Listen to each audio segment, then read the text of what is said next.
Assalamualaikum warahmatullahi wabarakatuh. Waalaikumsalam. Salam supranatural. Sobat Tea2, jumpa lagi dalam satu segmen yang menceritakan tentang kisah misteri di tempat-tempat tertentu atau bahkan kisah misteri perjalanan hidup anak manusia. Semua ini terbungkus dalam satu kalimat, narsis. Narasi kisah misteri.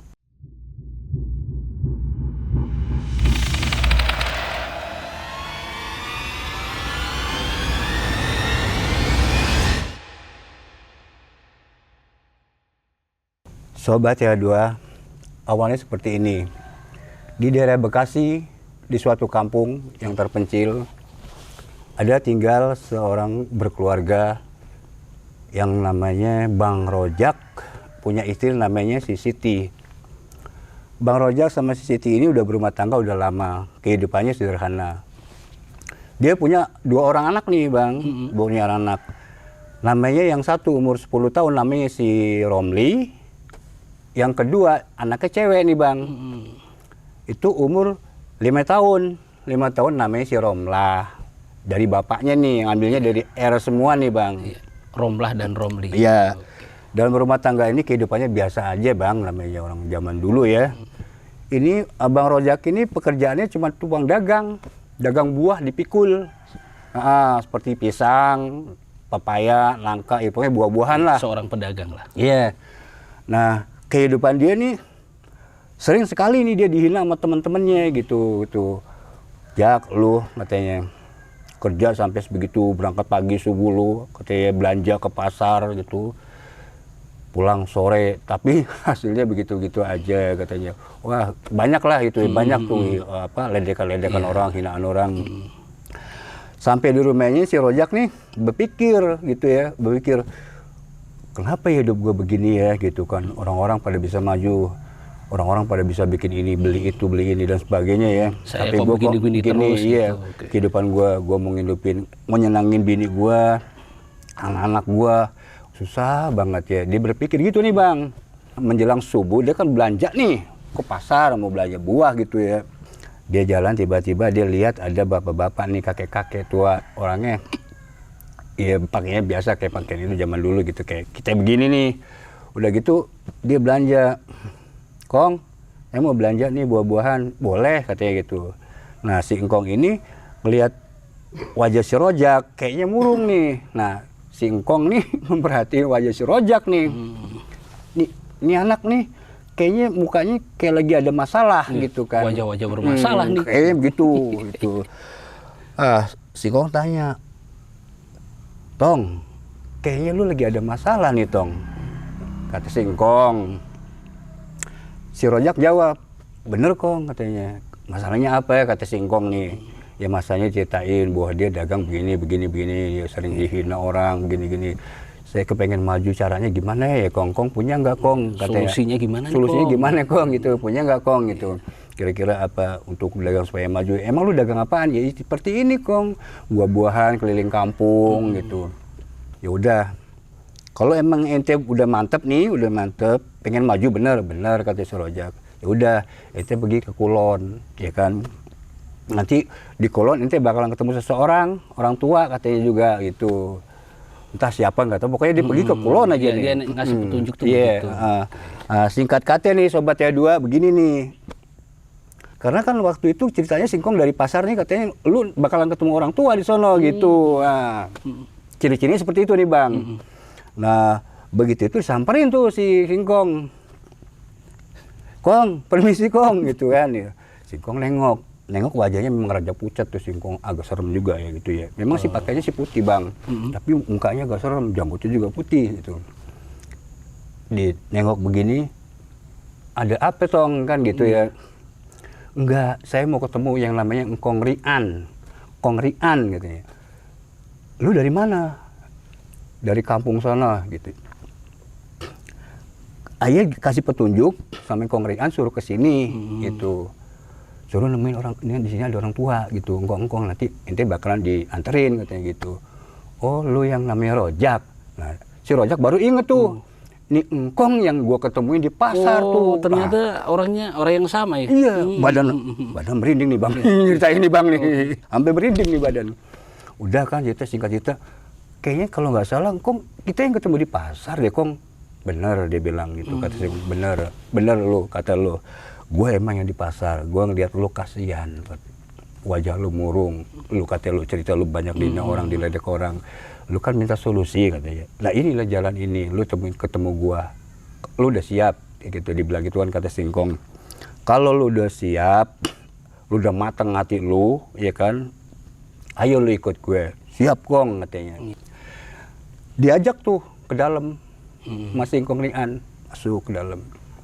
Kata Kong Rian gini, Jak, lu udah sampai tujuan lu. Nih ada jalan dua gua. Satu ke kiri, satu ke kanan. Tinggal lu pilih mau yang mana, katanya. Kata Singkong Rian nih. Rojak termenung diem. Ya udah Kong, ayo putusin, ayo ambil gua yang sebelah kiri, dia bilang gitu. Ya udah, lu jalan sono sendiri, katanya kan gitu. Ya, sebentar bang. Itu kan tadi ada dua gua ya, satu ke kiri, satu kanan. Itu kalau umpama yang ambil kanan kayak gimana, ambil kiri itu gimana itu? Ada apa? Apa tuh pesan dari Engkong tadi nggak? Gitu. Betul. Menurut Kong Rian, kalau ke kiri itu menuju ke kiri itu bakalan cepet, singkat. Kalau ke kanan agak lambat. Yang dimaksud buat percepatan supaya kecepatan menjadi perubahan, kayak begitu bang. Nah, kata ya diajak tuh si Rojak masuk. Mang Kong duduk situ, lu duduk sini, lu diem di sini. Lu semedi, kalau ada apa-apa, ntar ada suara, ada apa, lu jangan khawatir, lu jangan kaget, lu hadapin aja ya kan. Kalau dia cerita, lu ceritain apa maksud lu, kan gitu tuh, kata Kong Rian pesennya. Iya Kong, gue tinggal lu ya, kata Kong Rian, ditinggal nih, si Rojak sendirian sama Kong Rian. Nggak lama ditinggal, tiba-tiba dia lagi semedi lah ya. Fluk! Wah, di depan dia nih bang. Ada sosok makhluk, tapi nggak gede, tapi nakutin bang. Itu nakutin, kakek juga berjenggot, panjangnya luar biasa, semeter bang. Dia bilang gini, hei manusia, keperluan apa lu datang kemari? Nih kata si makhluk tuh tadi, itu yang megang tongkat sambil berjanggut putih tuh. Penampakan makhluk tadi. Si Rojak lihat ke atas begini, kaget kan, Kong. Maksud saya begini Kong. Saya datang ke sini atas penunjuk Kong Rian. Saya banyak dihina sama orang-orang sama tetangga gitu ya. Saya punya keluarga, punya anak 2. Ya, curhat lah. Iya. Tapi kok kagak maju-maju kayak orang-orang senang gitu. Diceritain semua tuh ya. Apa yang dia alami. Masalah dia ya. Ya sudah. Nah kata si kakek-kakek ini gini. Emang lu udah mantep tujuan lu sini? Mantep Kong. Demi keluarga ayah, anak-anak bini ayah. Iya rela ngorbanin semua apa-apa, apa persyaratannya kan gitu. Ya baik kalau gitu. Sekarang lu diem sebentar, ya. Ntar lu lihat ke sebelah kanan lu, katanya. Di sono ada 2 ikan emas, yang satu kecil, yang satu gede. Nih kata si kakek. Si Rojak termenung diem. Dia diem nih bang. Begitu dia gini, dia nengok ke kanan. Betul, di situ udah ada ikan emas. Satu gede, satu kecil. Udah dia lihat, ada ya, lu udah tahu ya ada ikan emas di situ nih kata si kakek. Nah si kakek, lu pilih tuh ikan emas. Salah satu lu pilih ikan emas. Gitu. Mau yang gede apa yang kecil? Mau yang gede apa yang kecil? Nah kata si kakek nih, ya udah. Si Rojak bangun nih bang, bangun, diambil lah ikan nih emas yang kecil diambil nih bang. Diambil sama si Rojak dipegang, Kong, udah ambil nih yang kecil. Kan gitu bilang Mang Kong, ikan emas yang kecil. Ya udah sekarang lu makan tuh ikan. Terserah lu dari mana lu mau makan. Ya udah. Sebentar, itu ikan dimakan mentah-mentah atau gimana? Ya, langsung dari kolam dimakan? Mentah-mentah bang. Itu ikan tadi udah di atas batu ada. Jadi bukan batu, iya ada. Bukan di kolam. Udah di. Iya. Cerita nih bang ya. Dimakan mentah-mentah kata Singkong. Terserah lu mau makan dari mana aja. Dari buntut, dari pala, dari tengah. Rojak berpikir ya udah Kong, kalau gitu aja makan mulai dari pala aja Kong. Ya udah makan. Dimakan tuh bang. So, Langsung dimakan ikan mas yang kecil tuh bang, palanya kerau. Habis ya, udah, ya sudah, taruh sono lagi. Dia balik ke Mangkong. Kong, udah ya makan, udah selesai semua. Ya sudah, lu duduk sini. Ntar malam ya pukul 1 lu pulang. Begitu pulang ke rumah di perjalanan hujan gede nih bang, petir, bubar, kilap nih, bubar. Ada merinding dia sendirian di jalan si Rojak, namanya orang di kampung. Iya, ini kok tumben-tumbenan hujan Iya, gede gini kenapa? ya. Tiba-tiba.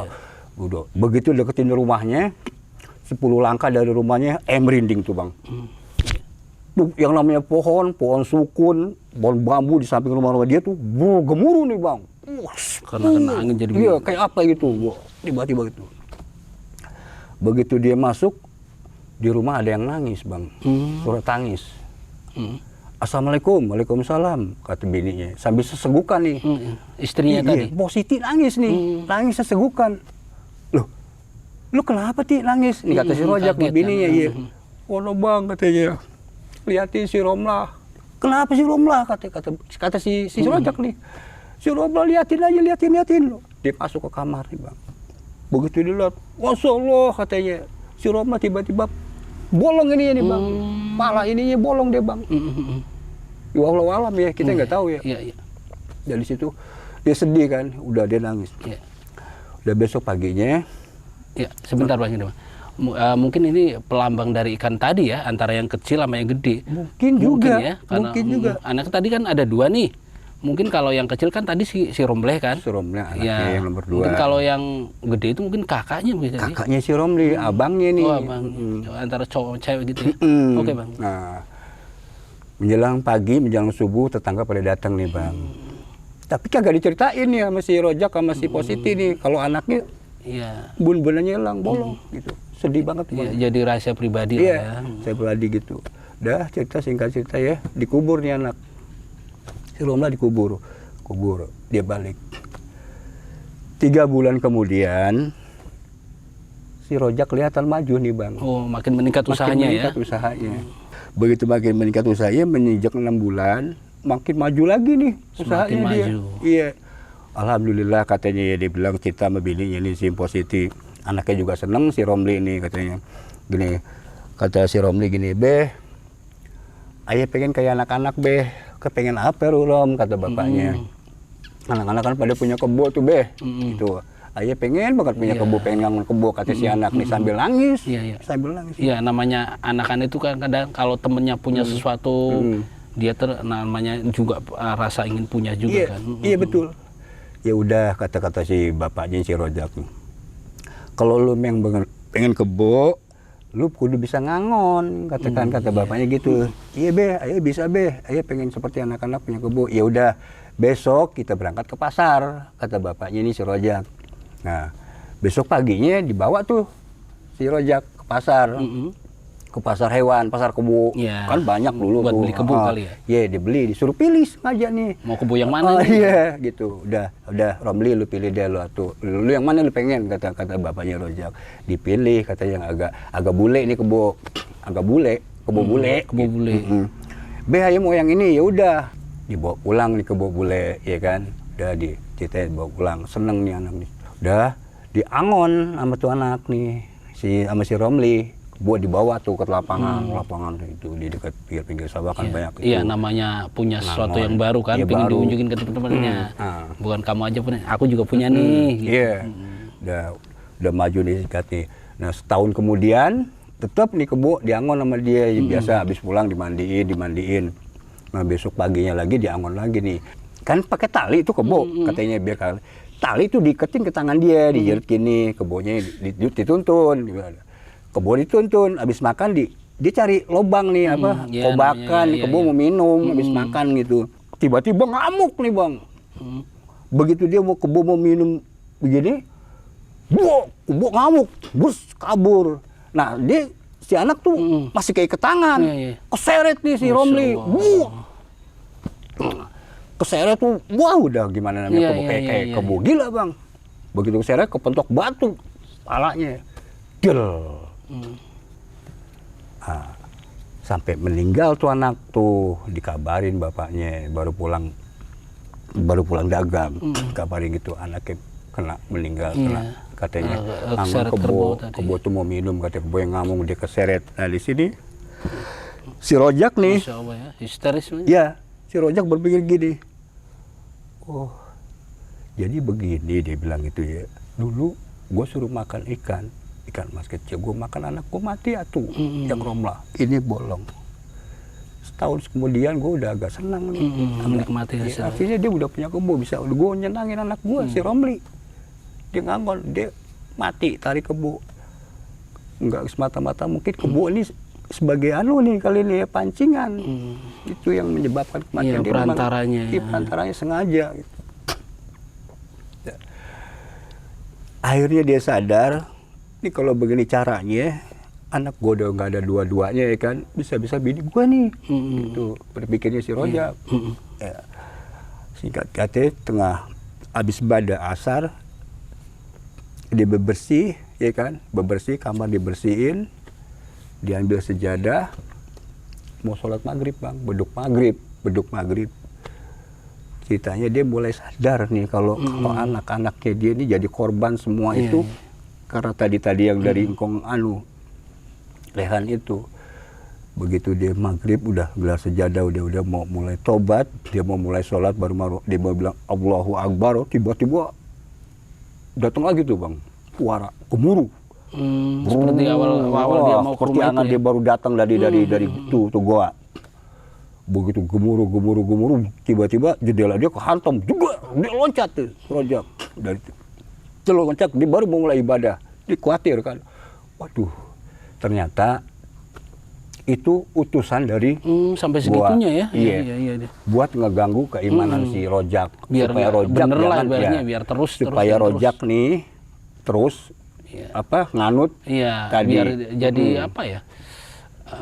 Kelompok dia, pengikut dia. Jadi jangan sampai nih si Rojak nih ibadah gitu ya, ibadah atau insaf atau mendekati melode, dia rugi nih buat dia katanya nih. Jadi diganggu terus si Rojak. Dia mau sholat nggak bisa sholat. Akhirnya dia berpikir besok paginya, dia berunding tuh sama bininya, Positi. Apa yang diceritain begitu, anak kita dua ini, kita memang hidup udah mending, kita udah enak hidup ya kan, apa-apa udah ada. Tapi anak kita jadi korban. Lah, abang dulu gimana ceritanya kisahnya sampai anak-anak bisa jadi korban? Begini ceritain ya. Nah, sampai di situ. Nah, sekarang yang gua khawatirin begini, Ti, katanya. Ini bisa-bisa nih lu nih, Ti, nih. Maksudnya abang gimana katanya? Iya, korban berikutnya gitu ya. Nah, solusinya gimana nih, Ti? Nah, si Siti kan bingung nih. Dia juga takut kan. Iya, abang sih sekarang ngambil jalan ke situ katanya. Akhirnya ya udah gini aja kita berunding. Ntar pada zuhur kita ke rumah Kong Aji. Kita gitu Pak. Ngaji Arada Kiai gitu ya. Kita minta nasihat gimana caranya gitu ya.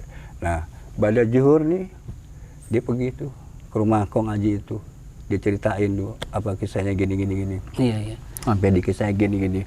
Semua diceritain sama Kong Aji gini. Akhirnya dapat petunjuk dari Kong Aji gini. Coba ya. Ya sudah. Akhirnya Kong Aji bikin seperti buat penangkalnya itu ya. Prinsipnya di situ memutus perjanjian atau apa kalau di situ ada perjanjian. Ya udah Jak gitu. Sekarang gini aja, udah nih semua udah gue bikinin semuanya udah ada di sini. Ini lu pakai, katanya lu pegang nih, seperti kayak tasbih gitu ya, lu dibawain tasbih nih sama Kong Aji nih. Nanti lu taruh ini lu. Nah, ini lu tatepin di jendela tempat lu ntar bakalan lu sholat katanya. Mudah-mudahan ya kan Allah ridho, lu dijagain nih. Ini disyariatin sama Kong Aji nih. Ya udah lu pulang sono. Sampai rumah ya malam maghrib dia sholat tuh. Dia sholat, alhamdulillah nih bang, alhamdulillah nggak ada kejadian lagi nih, kejadian seperti yang kemarin malam tuh, tiba-tiba angin gemuruh datang gitu ya kan. Artinya nggak ada gangguan ya? Nggak ada gangguan, biasa dia sholat bisa. Ibadah jadi tenang, Nah, nih Simpo Siti juga ngeliat begitu, dia ibadahnya juga ikut jadi tenang juga nih, jadi ikut ibadah juga nih, karena dia juga kan takut. Tadi kan pesan Kong Aji gitu, tidak. Nah, ini cerita udahin sampai sini aja nih Bang ya ceritanya. Kayaknya nih sampai di sini aja nih Bang. Nah, selanjutnya ya kembalikan ini Bang Toha nih. Silakan Bang Toha. Iya, ada pertanyaan gini Bang. Setelah dia melakukan tadi ritual atau semacam kayak gitu ya, itu setelah dia menyatakan saya berhenti aja nih gitu. Ekonomi dia gimana?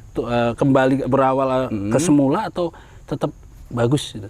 Iya kalau ekonomi biasa aja, nggak kembali dia bolak-balik lagi melarat apa gitu ya, apa katanya gitu ya. Kagak, iya biasa ya, dia juga kan dagang Bang, dagang gitu. Nah jadi nggak ada dia balik lagi atau dia habis-habisan lagi melarat lagi, nggak ada Bang. Alhamdulillahnya dia juga dagang jadi semangat nih, walaupun dia selalu keingetan sama dua anak nih tadi, dia sampai ya sedih. Nah sampai di situ, gitu.